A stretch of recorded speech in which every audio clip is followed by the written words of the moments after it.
Punjabi radio USA ਸੁਣ ਰਹੇ ਸਾਰੇ ਹੀ ਸਰੋਤਿਆਂ ਨੂੰ ਮੇਰੇ ਜਗਮੋਹਨ ਸਿੰਘ ਵੱਲੋਂ ਪਿਆਰ ਭਰੀ ਸਤਿ ਸ਼੍ਰੀ ਅਕਾਲ। ਅੱਜ 23 ਫਰਵਰੀ ਦਿਨ ਵੀਰਵਾਰ ਪ੍ਰੋਗਰਾਮ ਲੈ ਕੇ ਹਾਜ਼ਰ ਹਾਂ ਅਪਡੇਟ ਅਮਰੀਕਾ, ਜਿਸ ਦੇ ਵਿੱਚ ਤੁਹਾਨੂੰ ਵਰਲਡ ਨਿਊਜ਼, ਅਮਰੀਕਾ ਦੀਆਂ ਨਿਊਜ਼, ਮੌਸਮ ਦੇ ਬਾਰੇ ਜਾਣਕਾਰੀ, ਇਕਨੋਮੀ ਦੀ ਜਾਣਕਾਰੀ, ਵੱਖ-ਵੱਖ ਕੰਟਰੀ ਦੇ ਹਿਸਾਬ ਨਾਲ ਕਰੰਸੀ ਐਕਸਚੇਂਜ ਰੇਟ ਅਤੇ ਸੋਨੇ ਅਤੇ ਚਾਂਦੀ ਦੇ ਭਾਅ ਦੱਸਾਂਗੇ। ਖਬਰਾਂ ਦੀ ਸ਼ੁਰੂਆਤ ਕਰਨ ਤੋਂ ਪਹਿਲਾਂ ਧੰਨਵਾਦ ਕਰਦੇ ਹਾਂ ਆਪਣੇ ਅੱਜ ਦੇ ਸਪਾਂਸਰਸ ਦਾ, ਜਿਨ੍ਹਾਂ ਨੇ ਇਸ ਪ੍ਰੋਗਰਾਮ ਦੇ ਵਿੱਚ ਸਹਿਯੋਗ ਪਾਇਆ। ਅੱਜ ਦੀਆਂ ਖਬਰਾਂ ਨੂੰ ਸਪਾਂਸਰ ਕਰ ਰਹੇ ਹਨ ਖਾਲਸਾ ਇੰਸ਼ੋਰੈਂਸ ਏਜੰਸੀ ਵਾਲੇ ਸੈਨ ਹੋਜ਼ੇ ਤੋਂ, ਜੋ ਕਿ ਹਰ ਪ੍ਰਕਾਰ ਦੀ ਇੰਸ਼ੋਰੈਂਸ ਕਰਦੇ ਹਨ ਅਤੇ ਕਿਸੇ ਵੀ ਤਰ੍ਹਾਂ ਦੀ ਇੰਸ਼ੋਰੈਂਸ ਦੀ ਜਾਣਕਾਰੀ ਦੇ ਲਈ ਤੁਸੀਂ ਇਹਨਾਂ ਨੂੰ ਕਾਲ ਕਰ ਸਕਦੇ ਹੋ 408 272 2500 ਤੇ। ਇਸ ਦੇ ਨਾਲ ਸੰਤੋਖ ਸਿੰਘ ਬਾਸੀ, ਪਰਮਜੀਤ ਕੌਰ ਜੀ ਬਾਸੀ ਫਰੀਮੌਂਟ ਤੋਂ, ਮਨਜੀਤ ਸਿੰਘ ਨਰਿੰਦਰ ਕੌਰ ਕਲਾਰ ਜੀ ਕਲੋਵਿਸ ਤੋਂ ਅਤੇ ਸਰਬਜੀਤ ਸਿੰਘ ਬਾਸੀ ਜੀ ਐਡਵਾਟਰ ਤੋਂ। ਜੇਕਰ ਤੁਸੀਂ ਵੀ ਇਸ ਪ੍ਰੋਗਰਾਮ ਨੂੰ ਜਾਂ ਪੰਜਾਬੀ ਰੇਡੀਓ USA ਦੇ ਕਿਸੇ ਵੀ ਹੋਰ ਪ੍ਰੋਗਰਾਮ ਨੂੰ ਸਪਾਂਸਰ ਕਰਨਾ ਚਾਹੁੰਦੇ ਹੋ ਤਾਂ ਤੁਸੀਂ ਕਾਲ ਕਰ ਸਕਦੇ ਹੋ 408 722 7698 ਤੇ, ਜਾਂ ਫਿਰ ਈਮੇਲ ਕਰ ਸਕਦੇ ਹੋ ਸਾਡੇ ਈਮੇਲ ਐਡਰੈਸ info@punjabiradiousa.com ਤੇ। ਹੁਣ ਵਧਦੇ ਹਾਂ ਖਬਰਾਂ ਦੇ ਵੱਲ। ਸਭ ਤੋਂ ਪਹਿਲਾਂ ਚੋਣਵੀਆਂ ਖਬਰਾਂ। ਰਾਸ਼ਟਰਪਤੀ ਡੋਨਾਲਡ ਟਰੰਪ ਨੇ ਇਲੀਗਲ ਇਮੀਗ੍ਰੈਂਟਸ ਹਟਾਉਣ ਨੂੰ ਮਿਲਟਰੀ ਆਪਰੇਸ਼ਨ ਕਰਾਰ ਦਿੱਤਾ। ਵਾਈਟ ਹਾਊਸ ਦੇ ਪ੍ਰੈਸ ਸਕੱਤਰ ਸ਼ੌਨ ਸਪਾਈਸਰ ਨੇ ਕਿਹਾ ਕਿ ਸਟੇਟਸ ਦੇ ਵਿੱਚ ਮੈਰੀਜੁਆਨਾ ਦੇ ਪ੍ਰਯੋਗ ਤੇ ਫੈਡਸ ਕਰ ਸਕਦੇ ਨੇ ਕਾਰਵਾਈ। ਸਾਬਕਾ ਰਾਸ਼ਟਰਪਤੀ ਓਬਾਮਾ ਦਾ ਇੱਕ ਹੋਰ ਫੈਸਲਾ ਪਲਟਿਆ ਗਿਆ। ਹੁਣ ਪ੍ਰਾਈਵੇਟ ਪ੍ਰਿਜ਼ਨ ਮੁੜ ਦੁਬਾਰਾ ਖੁੱਲਣਗੇ। ਡਕੋਟਾ ਐਕਸੈਸ ਪਾਈਪਲਾਈਨ ਤੇ ਧਰਨੇ ਤੇ ਬੈਠੇ ਲੋਕਾਂ ਨੇ ਖਾਲੀ ਕੀਤੀ ਜਗ੍ਹਾ।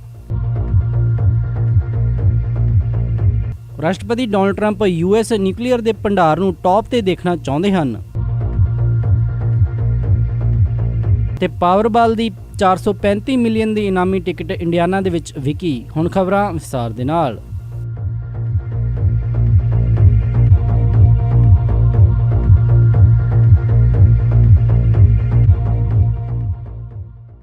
ਰਾਸ਼ਟਰਪਤੀ ਡੋਨਾਲਡ ਟਰੰਪ ਨੇ ਅੱਜ ਇੱਕ ਬਿਆਨ ਦਿੰਦੇ ਹੋਏ ਕਿਹਾ ਕਿ ਅਨਡਾਕੂਮੈਂਟਡ ਇਮੀਗ੍ਰੈਂਟਸ ਨੂੰ ਦੇਸ਼ ਦੇ ਵਿੱਚੋਂ ਕੱਢਣਾ ਇੱਕ ਮਿਲਟਰੀ ਆਪਰੇਸ਼ਨ ਹੈ। ਉਹਨਾਂ ਨੇ ਕਿਹਾ ਕਿ ਤੁਸੀਂ ਦੇਖ ਰਹੇ ਹੋ ਕਿ ਪਹਿਲੀ ਵਾਰ ਕਿਸ ਤਰ੍ਹਾਂ ਬਾਰਡਰ ਦੇ ਉੱਤੇ ਅਚਾਨਕ ਗੈਂਗ ਮੈਂਬਰਸ ਨੂੰ ਬਾਹਰ ਕੀਤਾ ਜਾ ਰਿਹਾ ਅਤੇ ਡਰੱਗ ਲਾਰਡਸ ਨੂੰ ਦੇਸ਼ ਦੇ ਵਿੱਚੋਂ ਕੱਢਿਆ ਜਾ ਰਿਹਾ ਹੈ। ਉਹਨਾਂ ਨੇ ਕਿਹਾ ਕਿ ਉਹ ਬਹੁਤ ਸਾਰੇ ਬੁਰੇ ਲੋਕਾਂ ਨੂੰ ਦੇਸ਼ ਦੇ ਵਿੱਚੋਂ ਬਾਹਰ ਕੱਢ ਰਹੇ ਹਨ। ਰਾਸ਼ਟਰਪਤੀ ਟਰੰਪ ਨੇ ਇਹ ਮੈਨੂਫੈਕਚਰਿੰਗ ਕੰਪਨੀਜ਼ ਦੇ CEOs ਦੇ ਨਾਲ ਚੱਲ ਰਹੀ ਇੱਕ ਮੀਟਿੰਗ ਦੇ ਦੌਰਾਨ ਕਿਹਾ। ਉਹਨਾਂ ਨੇ ਕਿਹਾ ਕਿ ਜਿਸ ਰੇਟ ਦੇ ਨਾਲ ਹੁਣ ਅਨਡਾਕੂਮੈਂਟਡ ਇਮੀਗ੍ਰੈਂਟਸ ਦੇ ਖਿਲਾਫ ਕਾਰਵਾਈ ਹੋ ਰਹੀ ਹੈ, ਉਹ ਪਹਿਲਾਂ ਇਤਿਹਾਸ ਦੇ ਵਿੱਚ ਕਦੇ ਵੀ ਨਹੀਂ ਕੀਤੀ ਗਈ। ਉਹਨਾਂ ਨੇ ਕਿਹਾ ਕਿ ਅਨਡਾਕੂਮੈਂਟਡ ਇਮੀਗ੍ਰੈਂਟਸ ਆ ਕੇ ਦੇਸ਼ ਦੇ ਵਿੱਚ ਗੈਂਗ ਵਾਇਲੈਂਸ ਅਤੇ ਹੋਰ ਕਈ ਕ੍ਰਾਈਮ ਦੀਆਂ ਘਟਨਾਵਾਂ ਨੂੰ ਅੰਜਾਮ ਦਿੰਦੇ ਸਨ, ਜਿਸ ਦੇ ਕਰਕੇ ਉਹਨਾਂ ਦਾ ਦੇਸ਼ ਦੇ ਵਿੱਚ ਸਫਾਇਆ ਕੀਤਾ ਜਾਣਾ ਕਾਫੀ ਜ਼ਰੂਰੀ ਸੀ। ਇਸ ਦੇ ਨਾਲ ਉਹਨਾਂ ਨੇ ਹੋਮਲੈਂਡ ਸਿਕਿਉਰਿਟੀ ਦੇ ਸੈਕਟਰੀ ਜੌਨ ਕੈਲੀ ਦੀ ਵੀ ਤਾਰੀਫ ਕੀਤੀ ਅਤੇ ਉਹਨਾਂ ਨੇ ਕਿਹਾ ਕਿ immigration custom enforcement agency,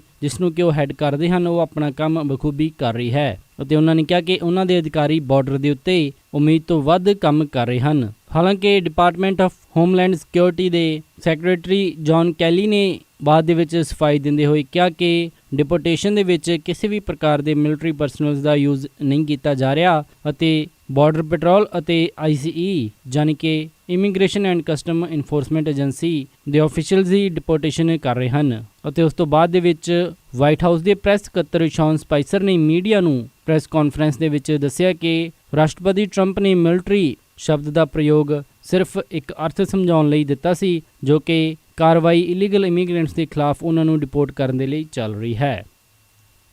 white house ਦੇ ਪ੍ਰੈਸ ਸਕੱਤਰ ਸ਼ੌਨ ਸਪਾਈਸਰ ਨੇ ਅੱਜ ਮੀਡੀਆ ਨੂੰ ਸੰਬੋਧਨ ਕਰਦੇ ਹੋਏ ਕਿਹਾ ਕਿ ਫੈਡਰਲ ਲਾਜ਼ ਮੈਰੀਜੁਆਨਾ ਦੇ ਪ੍ਰਯੋਗ ਦੇ ਉੱਤੇ ਸਖਤ ਹੋਣਗੇ ਤਾਂ ਕਿ ਜੋ ਸਟੇਟਸ ਦੇ ਵਿੱਚ ਮੈਰੀਜੁਆਨਾ ਨੂੰ ਲੀਗਲ ਕਰਨ ਦਾ ਕੰਮ ਚੱਲ ਰਿਹਾ ਉਸ ਦੇ ਉੱਤੇ ਰੋਕ ਲਾਈ ਜਾ ਸਕੇ। ਉਹਨਾਂ ਨੇ ਕਿਹਾ ਕਿ ਰਾਸ਼ਟਰਪਤੀ ਟਰੰਪ ਮੈਡੀਕਲ ਮੈਰੀਜੁਆਨਾ ਅਤੇ ਰੀਕ੍ਰਿਏਸ਼ਨਲ ਮੈਰੀਜੁਆਨਾ ਦੇ ਯੂਜ਼ 'ਤੇ ਇੱਕ ਬਹੁਤ ਵੱਡਾ ਫਰਕ ਦੇਖਦੇ ਹਨ। ਉਹਨਾਂ ਨੇ ਕਿਹਾ ਕਿ ਰਾਸ਼ਟਰਪਤੀ ਸਮਝਦੇ ਹਨ ਜੋ ਲੋਕ ਬਹੁਤ ਹੀ ਜ਼ਿਆਦਾ ਤਕਲੀਫ ਸਹਿ ਰਹੇ ਹਨ ਅਤੇ ਉਹਨਾਂ ਨੂੰ ਬਿਮਾਰੀ ਦੇ ਵਿੱਚ ਕਿਸ ਤਰ੍ਹਾਂ ਦੀ ਪੇਨ ਹੁੰਦੀ ਹੈ, ਪਰ ਉਹ ਲੋਕ ਜੋ ਕਿ ਮੈਰੀਜੁਆਨਾ ਨੂੰ ਡਰੱਗ ਐਡਿਕਸ਼ਨ ਦੇ ਤੌਰ ਦੇ ਉੱਤੇ ਵਰਤਦੇ ਹਨ ਉਹਨਾਂ ਦੇ ਵਿਰੁੱਧ ਕਾਰਵਾਈ ਕਰਨ ਦੀ ਤਿਆਰੀ ਹੁਣ ਫੈਡਰਲ ਲਾਜ਼ ਦੇ ਮੁਤਾਬਿਕ ਕੀਤੀ ਜਾਏਗੀ। ਕੈਲੀਫੋਰਨੀਆ ਸਮੇਤ ਬਹੁਤ ਸਾਰੀਆਂ ਸਟੇਟਸ ਦੇ ਵਿੱਚ ਰੀਕ੍ਰੀਏਸ਼ਨਲ ਪਰਪਸ ਦੇ ਲਈ ਮੈਰੀਜੁਆਨਾ ਲੀਗਲ ਕੀਤੀ ਜਾ ਚੁੱਕੀ ਹੈ, ਪਰ ਫੈਡਰਲ ਤੌਰ ਦੇ ਉੱਤੇ DEA ਹਜੇ ਵੀ ਮੈਰੀਜੁਆਨਾ ਨੂੰ ਰਿਸਟ੍ਰਿਕਟਡ ਡਰੱਗ ਦੇ ਰੂਪ ਦੇ ਵਿੱਚ ਦੇਖਦਾ ਹੈ। ਜਸਟਿਸ ਡਿਪਾਰਟਮੈਂਟ ਨੇ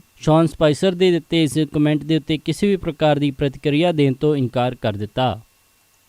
ਸਾਬਕਾ ਰਾਸ਼ਟਰਪਤੀ ਬਰਾਕ ਓਬਾਮਾ ਦਾ ਇੱਕ ਹੋਰ ਫੈਸਲਾ ਰੋਲ ਬੈਕ ਕੀਤਾ ਗਿਆ, ਜਿਸ ਦੇ ਤਹਿਤ ਜਸਟਿਸ ਡਿਪਾਰਟਮੈਂਟ ਨੇ ਫੈਸਲਾ ਲਿਆ ਹੈ ਕਿ ਉਹ ਪ੍ਰਾਈਵੇਟ ਪ੍ਰਿਜ਼ਨਸ ਨੂੰ ਮੁੜ ਦੁਬਾਰਾ ਖੋਲ੍ਹੇਗਾ। ਰਾਸ਼ਟਰਪਤੀ ਬਰਾਕ ਓਬਾਮਾ ਦੀ ਐਡਮਿਨਿਸਟ੍ਰੇਸ਼ਨ ਨੇ ਇਸ ਤੋਂ ਪਹਿਲਾਂ ਪ੍ਰਾਈਵੇਟ ਪ੍ਰਿਜ਼ਨ ਨੂੰ ਬੰਦ ਕਰਨ ਦਾ ਫੈਸਲਾ ਲਿਆ ਸੀ। ਅਟਾਰਨੀ ਜਨਰਲ ਜੈਫ ਸੈਸ਼ਨਜ਼ ਨੇ ਬਿਊਰੋ ਆਫ ਪ੍ਰਿਜ਼ਨ ਨੂੰ ਲਿਖੇ ਇੱਕ ਮੈਮੋ ਦੇ ਵਿੱਚ ਕਿਹਾ ਹੈ ਕਿ ਜੋ ਪ੍ਰਾਈਵੇਟ ਪ੍ਰਿਜ਼ਨ ਨੂੰ ਖਤਮ ਕਰਨ ਦਾ ਤਿਆਰੀ ਚੱਲ ਰਹੀ ਸੀ ਉਸ ਦੇ ਉੱਤੇ ਰੋਕ ਲਾ ਦਿੱਤੀ ਜਾਵੇ ਜਾਂ ਉਸ ਨੂੰ ਡਿਲੇ ਕਰ ਦਿੱਤਾ ਜਾਵੇ, ਕਿਉਂਕਿ ਨਵੀਂ ਪਾਲਿਸੀ ਦੇ ਤਹਿਤ ਉਹਨਾਂ ਨੂੰ ਮੁੜ ਦੁਬਾਰਾ ਪ੍ਰਯੋਗ ਦੇ ਵਿੱਚ ਲੈ ਕੇ ਆਇਆ ਜਾਏਗਾ। ਜ਼ਿਆਦਾਤਰ ਇਨਮੇਟਸ ਸਟੇਟ ਪ੍ਰਿਜ਼ਨ ਦੇ ਵਿੱਚ ਕੈਦ ਕੀਤੇ ਜਾਂਦੇ ਹਨ ਅਤੇ ਫੈਡਰਲ ਪ੍ਰਿਜ਼ਨ ਦੇ ਵਿੱਚ ਬਹੁਤ ਹੀ ਘੱਟ ਕੈਦੀ ਰੱਖੇ ਜਾਂਦੇ ਹਨ। ਜਦੋਂ ਪਿਛਲੇ ਸਾਲ ਜਸਟਿਸ ਡਿਪਾਰਟਮੈਂਟ ਨੇ ਇਹ ਫੈਸਲਾ ਲਿਆ ਸੀ ਕਿ ਉਹ ਪ੍ਰਾਈਵੇਟ ਪ੍ਰਿਜ਼ਨਸ ਨੂੰ ਬੰਦ ਕਰੇਗਾ, ਉਸ ਫੈਸਲੇ ਦੇ ਨਾਲ ਸਿਰਫ 13 ਜੇਲ੍ਹਾਂ ਦੇ ਉੱਤੇ ਫਰਕ ਪੈਣਾ ਸੀ, ਜਿਸ ਦੇ ਵਿੱਚ 22,000 ਕੈਦੀ ਕੈਦ ਹਨ। ਇਸ ਸਮੇਂ 12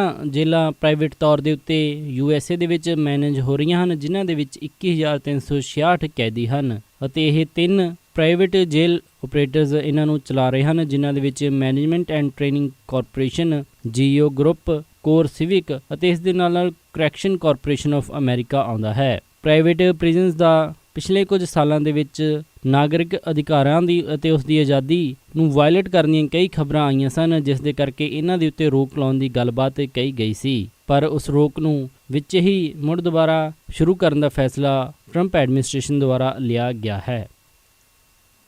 ਡਕੋਟਾ ਐਕਸੈਸ ਪਾਈਪਲਾਈਨ ਤੇ ਪ੍ਰਦਰਸ਼ਨ ਕਰ ਰਹੇ ਪ੍ਰਦਰਸ਼ਨਕਾਰੀਆਂ ਨੂੰ ਅੱਜ ਡੈਡਲਾਈਨ ਦਿੱਤੀ ਗਈ ਸੀ ਕਿ ਉਹ ਇਲਾਕਾ ਖਾਲੀ ਕਰ ਦੇਣ ਅਤੇ ਆ ਰਹੀਆਂ ਰਿਪੋਰਟਸ ਦੇ ਮੁਤਾਬਿਕ ਕਿ ਡੈਡਲਾਈਨ ਐਕਸਪਾਇਰ ਹੋਣ ਤੋਂ ਪਹਿਲਾਂ ਹੀ ਪ੍ਰਦਰਸ਼ਨਕਾਰੀ ਉਹ ਜਗ੍ਹਾ ਖਾਲੀ ਕਰਕੇ ਚਲੇ ਗਏ ਜਿੱਥੇ ਉਹ ਧਰਨਾ ਪ੍ਰਦਰਸ਼ਨ ਕਰ ਰਹੇ ਸਨ। ਇਸ ਮੌਕੇ ਦੇ ਉੱਤੇ 10 ਲੋਕਾਂ ਦੀ ਗ੍ਰਿਫਤਾਰੀ ਵੀ ਕੀਤੀ ਗਈ ਹੈ ਅਤੇ 23 ਤੋਂ ਜ਼ਿਆਦਾ ਲੋਕ ਕੈਂਪ ਦੇ ਵਿੱਚ ਅਰੈਸਟ ਕੀਤੇ ਗਏ ਹਨ, ਜਦੋਂ ਉਹਨਾਂ ਨੇ ਅੱਜ ਸਵੇਰੇ ਕੈਂਪ ਛੱਡਣ ਤੋਂ ਇਨਕਾਰ ਕਰ ਦਿੱਤਾ। ਇਸ ਤੋਂ ਪਹਿਲਾਂ ਲੋਕਾਂ ਨੂੰ ਵਲੰਟੀਅਰ ਤੌਰ ਦੇ ਉੱਤੇ ਕੈਂਪ ਛੱਡ ਕੇ ਜਾਣ ਦੀ ਆਜ਼ਾਦੀ ਦਿੱਤੀ ਗਈ ਸੀ। ਪਿਛਲੇ ਸਾਲ ਪ੍ਰਦਰਸ਼ਨ ਕਰ ਰਹੇ ਲੋਕਾਂ ਨੂੰ ਥੋੜ੍ਹੀ ਜਿਹੀ ਜਿੱਤ ਮਿਲਦੀ ਨਜ਼ਰ ਆ ਰਹੀ ਸੀ, ਜਦੋਂ ਪਾਈਪਲਾਈਨ ਬਣਾਉਣ ਦੇ ਉਸ ਆਰਡਰ 'ਤੇ ਮਨ੍ਹਾ ਕਰ ਦਿੱਤਾ ਗਿਆ ਸੀ ਅਤੇ ਮਿਲਟਰੀ ਨੇ ਕਹਿ ਦਿੱਤਾ ਸੀ ਕਿ ਉਹ ਪਾਈਪਲਾਈਨ ਇੱਥੋਂ ਦੀ ਨਹੀਂ ਬਣਾਏਗੀ, ਪਰ ਨਵੇਂ ਚੁਣੇ ਗਏ ਰਾਸ਼ਟਰਪਤੀ ਡੋਨਲਡ ਟਰੰਪ ਦੇ ਆਏ ਐਗਜ਼ੀਕਿਊਟਿਵ ਆਰਡਰ ਤੋਂ ਬਾਅਦ ਦੇ ਵਿੱਚ ਇਹ ਪਾਈਪਲਾਈਨ ਬਣਨ ਦਾ ਰਸਤਾ ਸਾਫ਼ ਹੋ ਗਿਆ ਅਤੇ ਪ੍ਰਦਰਸ਼ਨਕਾਰੀਆਂ ਨੂੰ ਜਿੱਥੇ ਉਹਨਾਂ ਨੇ ਪ੍ਰੋਟੈਸਟ ਦੇ ਲਈ ਕੈਂਪ ਲਾ ਰੱਖੇ ਸਨ ਉਹ ਜਗ੍ਹਾ ਖਾਲੀ ਕਰਨ ਦੇ ਲਈ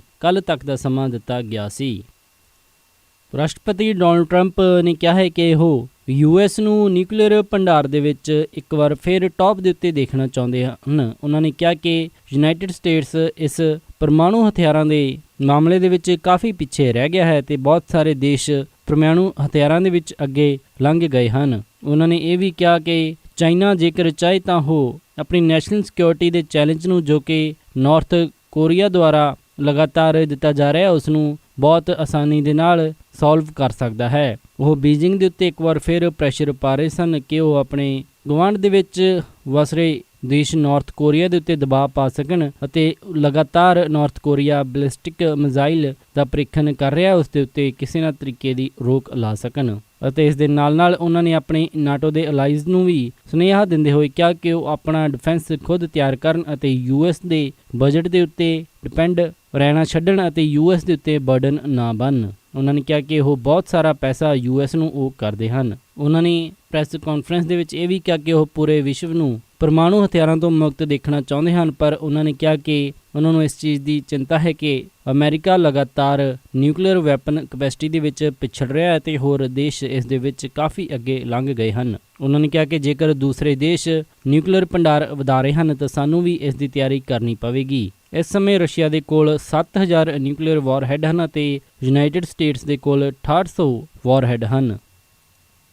ਪਾਵਰਬਾਲ ਦੇ ਵਿੱਚ 435 ਮਿਲੀਅਨ ਦੀ ਇਨਾਮੀ ਰਾਸ਼ੀ ਵਾਲੀ ਟਿਕਟ ਇੰਡੀਆਨਾ ਦੇ ਮਿਨੀ ਮਾਰਟ ਦੇ ਵਿੱਚ ਵੇਚੀ ਗਈ। ਪਾਵਰਬਾਲ ਦੇ ਇਸ ਹਫਤੇ ਵਿਨਿੰਗ ਨੰਬਰ ਦਾ ਅੰਕੜਾ 10, 13, 28, 52, 61 ਰਿਹਾ ਅਤੇ ਪਾਵਰਬਾਲ ਨੰਬਰ 2 ਰਿਹਾ। ਸੁਪਰ ਟੈਸਟ ਮਿਨੀ ਮਾਰਟ ਦੇ ਮਾਲਕ ਨੇ ਦੱਸਿਆ ਕਿ ਉਹਨਾਂ ਨੇ ਜ਼ਿੰਦਗੀ ਦੇ ਵਿੱਚ ਪਹਿਲੀ ਵਾਰ ਕੋਈ ਵੀ ਇਨਾਮੀ ਰਾਸ਼ੀ ਵਾਲੀ ਟਿਕਟ ਵੇਚੀ ਹੈ। ਪਾਵਰਬਾਲ ਦਾ ਇਨਾਮੀ ਰਾਸ਼ੀ ਵਾਲਾ ਟਿਕਟ 300 ਮਿਲੀਅਨ ਦੇ ਵਿੱਚੋਂ ਇੱਕ ਨੂੰ ਮਿਲਣ ਦੀ ਸੰਭਾਵਨਾ ਹੁੰਦੀ ਹੈ। ਉਹਨਾਂ ਨੇ ਕਿਹਾ ਕਿ ਇਹ ਜੇਤੂ ਰਾਸ਼ੀ 30 ਸਾਲ ਦੀ ਐਨੂਇਟੀ ਦੇ ਤੌਰ ਦੇ ਉੱਤੇ ਵੀ ਲਈ ਜਾ ਸਕਦੀ ਹੈ ਜਾਂ ਫਿਰ ਟੈਕਸ ਕੱਟਣ ਤੋਂ ਬਾਅਦ 263 ਮਿਲੀਅਨ ਲੰਪ ਸਮ ਮਨੀ ਵੀ ਲਈ ਜਾ ਸਕਦੀ ਹੈ। ਇਨਾਮ ਨਿਕਲਣ ਤੋਂ ਬਾਅਦ ਜੇਤੂ ਵਿਅਕਤੀ ਦੇ ਕੋਲ ਕਲੇਮ ਕਰਨ ਦੇ ਲਈ 180 ਦਿਨ ਦਾ ਸਮਾਂ ਹੁੰਦਾ ਹੈ।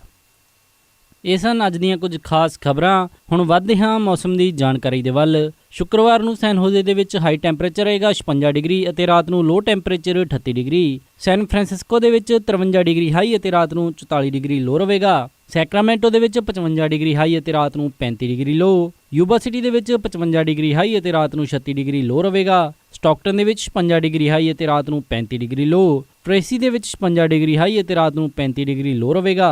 ਮੋਡੈਸਟੋ ਦੇ ਵਿੱਚ 58 ਡਿਗਰੀ ਹਾਈ ਅਤੇ ਰਾਤ ਨੂੰ 35 ਡਿਗਰੀ ਲੋ। ਫ੍ਰੈਜ਼ਨੋ ਦੇ ਵਿੱਚ 57 ਡਿਗਰੀ ਹਾਈ ਅਤੇ ਰਾਤ ਨੂੰ 35 ਡਿਗਰੀ ਲੋ। ਬੇਕਰਸਫੀਲਡ ਦੇ ਵਿੱਚ 57 ਡਿਗਰੀ ਹਾਈ ਅਤੇ ਰਾਤ ਨੂੰ 36 ਡਿਗਰੀ ਲੋ। ਲਾਸ ਐਂਜਲਸ ਦੇ ਵਿੱਚ 62 ਡਿਗਰੀ ਹਾਈ ਅਤੇ ਰਾਤ ਨੂੰ 44 ਡਿਗਰੀ ਲੋ। ਟਰਕੀ ਦੇ ਵਿੱਚ 27 ਡਿਗਰੀ ਹਾਈ ਅਤੇ ਰਾਤ ਨੂੰ 13 ਡਿਗਰੀ ਲੋ। ਸਾਊਥ ਲੇਕ ਟਾਹੋ ਦੇ ਵਿੱਚ 30 ਡਿਗਰੀ ਹਾਈ ਅਤੇ ਰਾਤ ਨੂੰ 14 ਡਿਗਰੀ ਲੋ। ਪੋਰਟਲੈਂਡ ਓਰੇਗਨ ਦੇ ਵਿੱਚ 42 ਡਿਗਰੀ ਹਾਈ ਅਤੇ ਰਾਤ ਨੂੰ 26 ਡਿਗਰੀ ਲੋ ਰਹੇਗਾ। ਸੈਟਲ ਦੇ ਵਿੱਚ 45 ਡਿਗਰੀ ਹਾਈ ਅਤੇ ਰਾਤ ਨੂੰ 29 ਡਿਗਰੀ ਲੋ। ਫਲੈਗਸਟਾਫ ਐਰੀਜ਼ੋਨਾ ਦੇ ਵਿੱਚ 39 ਡਿਗਰੀ ਹਾਈ ਅਤੇ ਰਾਤ ਨੂੰ 16 ਡਿਗਰੀ ਲੋ। ਸਾਲਟ ਲੇਕ ਸਿਟੀ ਯੂਟਾ ਦੇ ਵਿੱਚ 33 ਡਿਗਰੀ ਹਾਈ ਅਤੇ ਰਾਤ ਨੂੰ 15 ਡਿਗਰੀ ਲੋ। ਸ਼ਿਕਾਗੋ ਦੇ ਵਿੱਚ 54 ਡਿਗਰੀ ਹਾਈ ਅਤੇ ਰਾਤ ਨੂੰ 27 ਡਿਗਰੀ ਲੋ। ਨਿਊਯਾਰਕ ਦੇ ਵਿੱਚ 65 ਡਿਗਰੀ ਹਾਈ ਅਤੇ ਰਾਤ ਨੂੰ 54 ਡਿਗਰੀ ਲੋ। ਟੋਰਾਂਟੋ ਕੈਨੇਡਾ ਦੇ ਵਿੱਚ 6 ਡਿਗਰੀ ਸੈਲਸੀਅਸ ਹਾਈ ਅਤੇ ਰਾਤ ਨੂੰ 4 ਡਿਗਰੀ ਸੈਲਸੀਅਸ ਲੋ ਰਹੇਗਾ। ਵਿਨੀਪੈਗ ਦੇ ਵਿੱਚ -6 ਡਿਗਰੀ ਸੈਲਸੀਅਸ ਹਾਈ ਅਤੇ ਰਾਤ ਨੂੰ -12 ਡਿਗਰੀ ਸੈਲਸੀਅਸ ਲੋ। ਕੈਲਗਰੀ ਦੇ ਵਿੱਚ -5 ਡਿਗਰੀ ਸੈਲਸੀਅਸ ਹਾਈ ਅਤੇ ਰਾਤ ਨੂੰ -16 ਡਿਗਰੀ ਸੈਲਸੀਅਸ ਲੋ। ਵੈਨਕੂਵਰ ਦੇ ਵਿੱਚ 5 ਡਿਗਰੀ ਸੈਲਸੀਅਸ ਹਾਈ ਅਤੇ ਰਾਤ ਨੂੰ -1 ਡਿਗਰੀ ਸੈਲਸੀਅਸ ਲੋ। ਪੰਜਾਬ ਅੰਮ੍ਰਿਤਸਰ ਦੇ ਵਿੱਚ 26 ਡਿਗਰੀ ਸੈਲਸੀਅਸ ਹਾਈ ਅਤੇ ਰਾਤ ਨੂੰ 8 ਡਿਗਰੀ ਸੈਲਸੀਅਸ ਲੋ। ਮੈਲਬਰਨ ਆਸਟ੍ਰੇਲੀਆ ਦੇ ਵਿੱਚ 20 ਡਿਗਰੀ ਸੈਲਸੀਅਸ ਹਾਈ ਅਤੇ ਰਾਤ ਨੂੰ 14 ਡਿਗਰੀ ਸੈਲਸੀਅਸ ਲੋ। ਲੰਡਨ ਦੇ ਵਿੱਚ 8 ਡਿਗਰੀ ਸੈਲਸੀਅਸ ਹਾਈ ਅਤੇ ਰਾਤ ਨੂੰ 4 ਡਿਗਰੀ ਸੈਲਸੀਅਸ ਲੋ। ਬਰਲਿਨ ਦੇ ਵਿੱਚ 5 ਡਿਗਰੀ ਸੈਲਸੀਅਸ ਹਾਈ ਅਤੇ ਰਾਤ ਨੂੰ -1 ਡਿਗਰੀ ਸੈਲਸੀਅਸ ਲੋ। ਅਤੇ ਫਰਾਂਸ ਪੈਰਿਸ ਦੇ ਵਿੱਚ 9 ਡਿਗਰੀ ਸੈਲਸੀਅਸ ਹਾਈ ਅਤੇ ਰਾਤ ਨੂੰ 1 ਡਿਗਰੀ ਸੈਲਸੀਅਸ ਲੋ ਰਹੇਗਾ। ਇਸੀ ਮੌਸਮ ਦੀ ਜਾਣਕਾਰੀ। ਹੁਣ ਵੱਧਦੇ ਹਾਂ ਸਟਾਕ ਮਾਰਕੀਟ ਦੀ ਇਨਫੋਰਮੇਸ਼ਨ ਦੇ ਵੱਲ। ਵੀਰਵਾਰ ਨੂੰ ਕਲੋਜ਼ਿੰਗ ਦੇ ਸਮੇਂ ਡਾਓ ਜੋਨਸ 34 ਅੰਕ ਵੱਧ ਕੇ 20,810.32 ਤੇ ਬੰਦ ਹੋਇਆ। ਨੈਸਡੈਕ 25 ਅੰਕਾਂ ਦੀ ਗਿਰਾਵਟ ਦੇ ਨਾਲ 5835.51 ਤੇ ਬੰਦ ਹੋਇਆ। S&P 0.99 ਦੇ ਵਾਧੇ ਦੇ ਨਾਲ 2363.81 ਤੇ ਬੰਦ ਹੋਇਆ ਅਤੇ ਵਿਲਸ਼ਾਇਰ 5000 22 ਅੰਕਾਂ ਦੀ ਗਿਰਾਵਟ ਦੇ ਨਾਲ 24,659.17 ਤੇ ਬੰਦ ਹੋਇਆ। ਅੱਜ ਦਾ ਸਭ ਤੋਂ ਮਸ਼ਹੂਰ ਸਟਾਕ HP ਕੰਪਨੀ ਦਾ ਰਿਹਾ, ਜਿਸ ਦੀ ਕੀਮਤ 17.59 ਰਹੀ। ਕਰੰਸੀ ਐਕਸਚੇਂਜ ਰੇਟ ਦੇ ਵਿੱਚ ਇੱਕ US ਡਾਲਰ ਦੀ ਕੀਮਤ ਰਹੀ 60 ਰੁਪਏ 69 ਪੈਸੇ, ਇੱਕ ਕੈਨੇਡੀਅਨ ਡਾਲਰ ਦੀ ਕੀਮਤ ਰਹੀ 50 ਰੁਪਏ 88 ਪੈਸੇ, ਇੱਕ ਬ੍ਰਿਟਿਸ਼ ਪਾਉਂਡ ਦੀ ਕੀਮਤ ਰਹੀ 83 ਰੁਪਏ 66 ਪੈਸੇ, ਇੱਕ ਯੂਰੋ ਦੀ ਕੀਮਤ ਰਹੀ 70 ਰੁਪਏ 54 ਪੈਸੇ, ਇੱਕ ਆਸਟ੍ਰੇਲੀਅਨ ਡਾਲਰ ਦੀ ਕੀਮਤ ਰਹੀ 51 ਰੁਪਏ 39 ਪੈਸੇ, ਇੱਕ ਨਿਊਜ਼ੀਲੈਂਡ ਡਾਲਰ ਦੀ ਕੀਮਤ ਰਹੀ 48 ਰੁਪਏ 17 ਪੈਸੇ, ਇੱਕ ਸਿੰਗਾਪੁਰ ਡਾਲਰ ਦੀ ਕੀਮਤ ਰਹੀ 47 ਰੁਪਏ 35 ਪੈਸੇ, ਇੱਕ ਬਹਿਰੀਨੀ ਦਿਨਾਰ ਦੀ ਕੀਮਤ ਰਹੀ 176 ਰੁਪਏ 88 ਪੈਸੇ, ਇੱਕ ਕੁਵੈਤੀ ਦਿਨਾਰ ਦੀ ਕੀਮਤ ਰਹੀ 218 ਰੁਪਏ 37 ਪੈਸੇ। ਸੋਨੇ ਦਾ ਰੇਟ $1248.39 ਪਰ ਆਉਂਸ ਰਿਹਾ ਅਤੇ ਚਾਂਦੀ $18.16 ਪਰ ਆਉਂਸ ਰਹੀ। ਇਸੇ ਦੇ ਨਾਲ ਅੱਜ ਦਾ ਇਹ ਖਬਰਾਂ ਦਾ ਬੁਲੇਟਿਨ ਇੱਥੇ ਹੀ ਸਮਾਪਤ ਕਰਦੇ ਹਾਂ। ਇਜਾਜ਼ਤ ਦਿਓ। ਉਮੀਦ ਹੈ ਕਿ ਤੁਹਾਨੂੰ ਅੱਜ ਦਾ ਇਹ ਪ੍ਰੋਗਰਾਮ ਪਸੰਦ ਆਇਆ ਹੋਵੇਗਾ। ਕਿਸੇ ਵੀ ਤਰ੍ਹਾਂ ਦੇ ਫੀਡਬੈਕ ਦੇ ਲਈ ਤੁਸੀਂ ਸਾਨੂੰ ਕਾਲ ਕਰ ਸਕਦੇ ਹੋ 408 272 5200 ਤੇ ਜਾਂ ਫਿਰ ਈਮੇਲ ਕਰ ਸਕਦੇ ਹੋ ਸਾਡੇ ਈਮੇਲ ਐਡਰੈਸ info@punjabiradiousa.com ਤੇ। ਇੱਕ ਵਾਰੀ ਫਿਰ ਸਾਰੇ ਸਪਾਂਸਰਸ ਦਾ ਬਹੁਤ ਧੰਨਵਾਦ। ਮਿਲਦੇ ਹਾਂ ਅਪਡੇਟ ਅਮਰੀਕਾ ਦੇ ਅਗਲੇ ਅੰਕ ਵਿੱਚ। ਤਦ ਤੱਕ ਲਈ ਸਾਰਿਆਂ ਨੂੰ ਪਿਆਰ ਅਤੇ ਸਤਿਕਾਰ ਭਰੀ ਸਤਿ ਸ਼੍ਰੀ ਅਕਾਲ। ਸੁਣਦੇ ਰਹੋ ਪੰਜਾਬੀ ਰੇਡੀਓ USA।